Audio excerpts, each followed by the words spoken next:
Good morning, everyone. It's Tammy here, and I want to share with you that this is the week we're going to change the world together. Many of you know that I have experienced bullying in the workplace and bully-like behaviors in the workplace. And so this week I've decided that for Bell Let's Talk Day on the 26th of January, I want to be more than just a voice about mental health in the workplace. I want to be the voice that helps you be the difference so that you don't have to go through the toxicity and the emotional stuff that comes with it. So I want for us to get ahead of the game. I'm more of an upstream kind of thinker, and I love that we have downstream resources when after people are injured, and that there are resources to support people in their journey back to health. But here's what I want you to know. We can do better. We can actually get upstream. In fact, in my area where I help people talk about difficult things. Hey, Happy New Year, Dre. Thanks for popping in. Lovely to see you. In today's world, we actually can be the difference. And you have seen this for the last 2 years, all of this social uprising, all of this unrest in the world. We're going to be part of that change. And I am such an upstream thinker that I don't want you to suffer for one more day with one more coworker, with one more boss that is making you feel less than, that is making you feel unvaluable, that is making you feel like you can't contribute fully and be a part of the team. So in order to do that, though, I have to give you some tools and resources. And I know there's a lot of videos on these channels that support you with that. And if you haven't been watching on YouTube, you can join me at NurseMinder. I'm live right now on all of my platforms. So if you're in healthcare, you can head over to NurseMinder on YouTube. If you're looking for specific communication stuff, I have a second YouTube channel dedicated just to communication in the workplace. Just search my name, communication, it will come up. If you're watching on LinkedIn, follow me. I'm always posting about this. If you watch me on Facebook, join the Facebook group Leadership Communication with Tammy Dunnett. And let's work together to change the world, shall we? Now, you're thinking, okay, this sounds like a big deal. Maybe it's not for me. It's actually not a big deal. In fact, having taught communication skills for several years, having researched workplace bullying, and been my own, been the target in my own experience, I have figured out a few things that people just don't know. And it's not that this isn't available to us. It's that we're just not taught it. Simple. So I want to teach you now how you can be proactive in your own life to stop offensive workplace behaviors. Now, I don't know if I can add a comment to this live stream that's going to show up in all of these spaces where I am live streaming currently. So I'm going to come back, and it'll take me a few minutes to come through each of these and find the video, and I'll put the link below. But tammydunnett.com, you can head there. Or you can go tammydunnett.com/stop offensive behaviors. You're going to see that there is a 1-day, 3-hour live training happening on Wednesday. This is in honor of Bell Let's Talk Day, where we destigmatize mental health. It's a platform I never thought I would be a part of, and here I am. But as I said, I want to be more than a voice to share my journey back through recovery, back through surviving and becoming an ex-target. I think Survivor is great, but there's another level. And I want you at that other level where you feel empowered every day to be the difference in your life. So in this 3-hour workshop, I'm going to show you how you can connect from the heart so you can be seen for your true intention. Often we're not seen that way. We're seen as troublemakers if we bring something up. We are seen as people who can't get along with others. That's what I was told because I brought forward a problem. I want you to be able to connect in a way that your true intention is first and foremost. The second thing I want to teach you is how to create a safe place for open and honest discussion with the person you're struggling with. If you're anything like me, you may be thinking already, this is a lot, but we tend to make our issues really, really big. It's not just one person. It becomes the department. It becomes the organization. It becomes the building. We get so afraid of everything that's there. But if we come back to the heart of the relationship, it's the interpersonal problem that requires, it demands, it deserves an interpersonal solution. Not medications, not stress leave, not taking another training class. It's simply about how do I have this hard conversation with the person I'm struggling with in a way that I get to be seen. I'm going to show you that. And then I want you to find a way to get to resolution faster. I'm going to show you the pathway to get to resolution quickly so that you don't have to take this shit home with you anymore. You don't have to have it affecting your family, your income, you're looking for other jobs that are going to pay you half the money what you're worth, and you're going to lose all your seniority. You might have to move. That may not be necessary. That may not be necessary. I have been able to stay in a workplace where I thought I had a toxic bully for a boss, but they were just having a bad day. And once we were able to have the conversation and resolve our issues, it was good. It was good, and that's what I want for you. So I want you to get the inside scoop that others aren't talking to you about. That's what I want for you, okay? So if you're also like me, you've probably had people share all their best intentioned, well-deserving advice, such as, it's not your problem. You need to go to HR with that. Or keep your head down. Just stay under the radar. Just ignore it like the rest of us. I want to share with you a quick story about this ignoring piece and how impactful it can be when you have a voice and you say something. So I was working in a long-term care facility. So for those who are watching me on NurseMinder, this is definitely going to resonate with you. Excuse me. And the students I had in the morning, I was taking over for another instructor. And in the morning, they were sharing who they were, what their patient assignment was, and we're in their last week of their 4-week rotation. So as they went around, it's my first day with them. Hi, I'm Susie and I have so-and-so. When one student mentioned who their assignment was, one of the staff members at the table was like, that's your assignment? It wasn't hidden under the breath either. It was loud.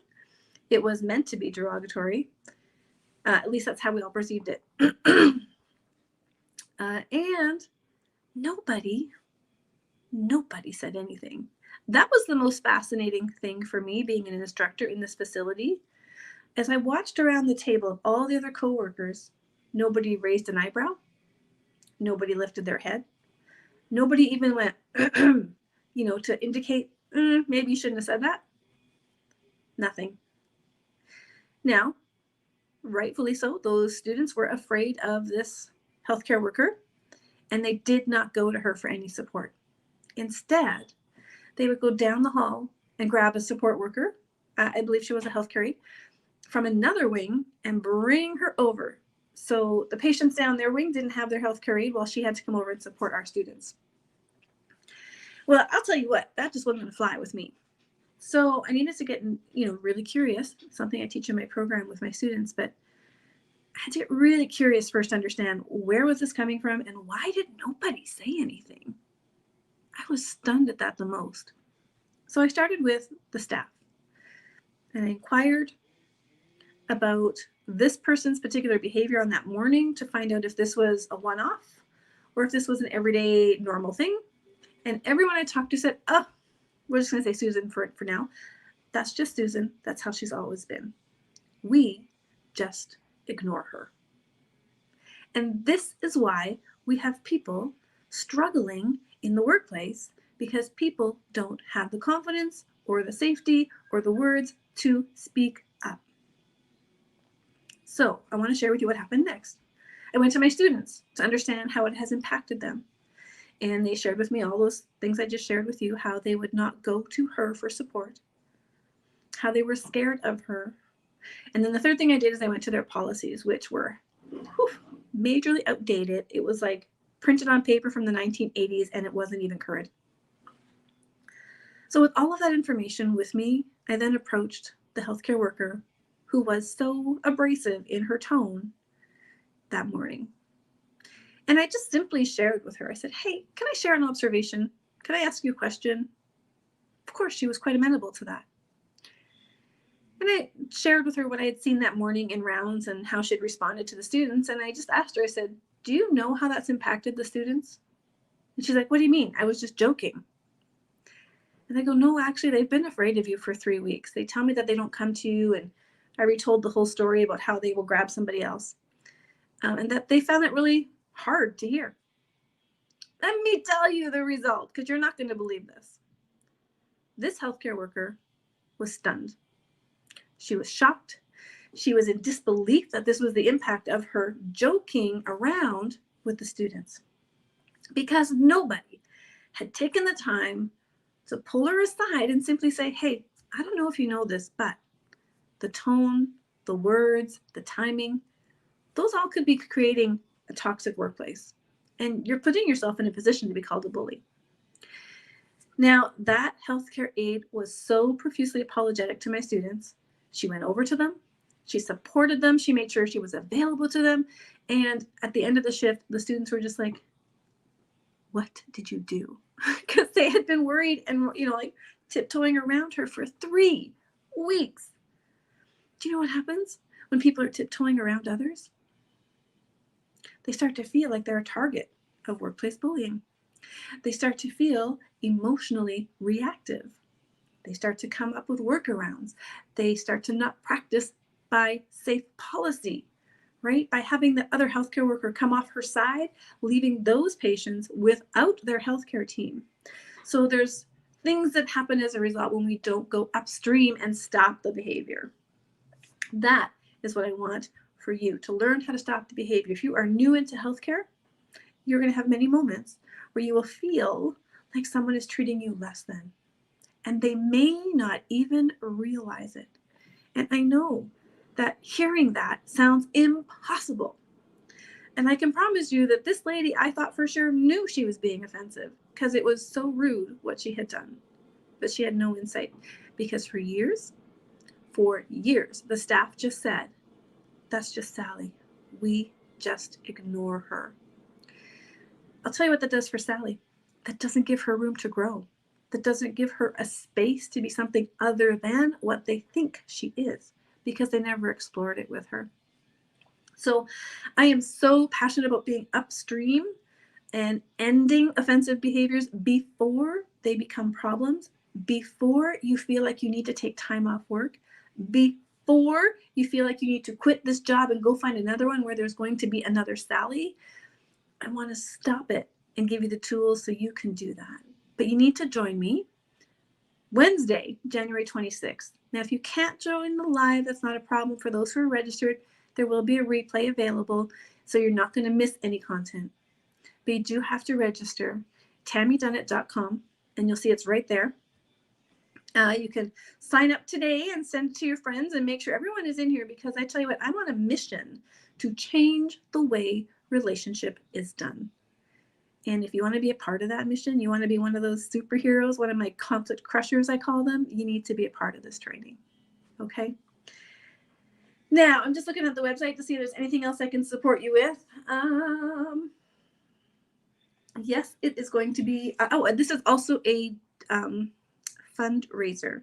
So the proceeds will be donated to an organization of choice that is in alignment with supporting people in having the conversations or their mental health around workplace bullying. That is my passion. And I want to find an organization locally here that I can support that's doing work on the ground, and I can align myself with there. So this all will be donated. So I just want to share that as well. I'm going to gift up my time to support you, and you get to support yourself and to support an organization that supports others. So join me Wednesday, January 26th. Head over to tammydunnett.com, TAMMYDUNNETT.com today, and you'll see it's the first thing on the page. I think I better save that and make sure it's done, so that you can, I just saved it. I was just putting that change on there this morning. So you can join us, all right? And just know that you are more than. You are more than what they make you feel. You have so much to contribute, especially if you're a new nurse coming into the workplace. You've got all the current knowledge, all the current processes, and people, we need you to keep us current. For us older nurses, us experienced nurses who've been around for a while, you also need us to help show you the shortcuts, to help show you the things that you don't learn in the books. So we need to become one. We need to be a team. And the only way you get there is if you solve your problems that you're having interpersonally. And I can promise you, you can do this. It's not hard, but I'm going to show you the way. Okay? Hugs and kisses to you all. I love you for what you do. You're amazing. And I will see you all on Wednesday.